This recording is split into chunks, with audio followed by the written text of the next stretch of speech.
আইনি বাধার কারণে 2 মাস স্থগিতের পর ভূমধ্যসাগরে উদ্ধারকৃত অভিবাসীদের আলবেনিয়ায় পাঠিয়ে দিয়েছে ইতালি কর্তৃপক্ষ। এদের মধ্যে বাংলাদেশিও রয়েছেন। শনিবার ইতালির সংবাদ মাধ্যম আনসা এ তথ্য জানিয়েছে।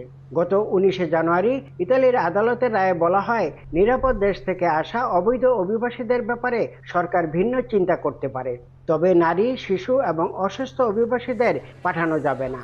এই অবস্থায় ইমিগ্রেশন বিশেষজ্ঞরা বলছেন, সমুদ্রপথে আসতে গিয়ে আন্তর্জাতিক জলসীমায় ধরা পড়লেই বাংলাদেশিদেরও যেতে হবে আলবেনিয়াতে।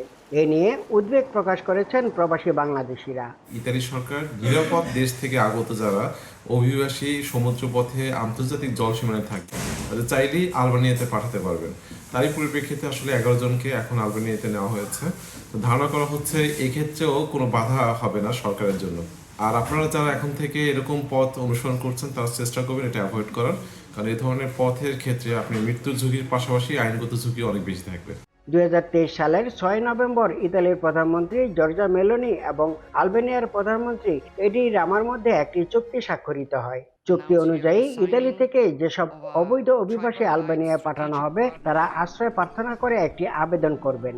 সেই আবেদনের উপরও শুনানি করে তাদের বক্তব্য এবং সম্ভাব্য তথ্য যাচাই বাছাই করে যদি আশ্রয়ের যোগ্য হয় তাহলে তাদেরকে ইতালিতে ফেরত পাঠানো হবে, আর তা না হলে অভিবাসীদের নিজ নিজ দেশে ফেরত পাঠানো হবে। গেল 13 অক্টোবর 10 বাংলাদেশি সহ 16 জনকে আলবেনিয়ার আশ্রয় কেন্দ্রে পাঠানো হয়েছিল। পরে রোমের একটি আদালতের রায়ের পর তাদেরকে ইতালিতে ফেরত পাঠানো হয়।